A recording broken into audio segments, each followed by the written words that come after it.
Hello friends, ఈరోజు మన వీడియోలో ఎప్పుడూ చేసుకునే వెజ్ కట్లెట్స్ కాకుండా కొంచెం డిఫరెంట్గా ఆకుకూరతో కట్లెట్స్ని ట్రై చేయండి. టేస్ట్ చాలా బాగుంటుంది, అలాగే హెల్త్ కూడా చాలా మంచిది. అయితే ముందుగా ఒక బౌల్లోకి తోటకూరను తీసుకొని కొద్దిగా బియ్యపిండి, శనగపిండి, ఉప్పు, కారం, అల్లం వెల్లుల్లి పేస్ట్ని వేసేసి బాగా కలిసిపెట్టేట్లుగా మిక్స్ చేసుకోవాలి.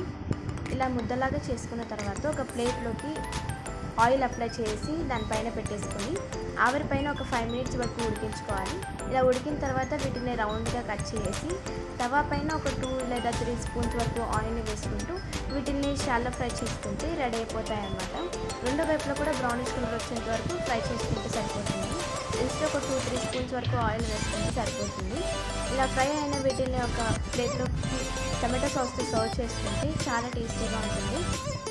మీరు కూడా తప్పకుండా ట్రై చేయండి. ఒకవేళ మీరు రెసిపీని ట్రై చేసేటైతే కింద కామెంట్ చేయండి. Thanks for watching.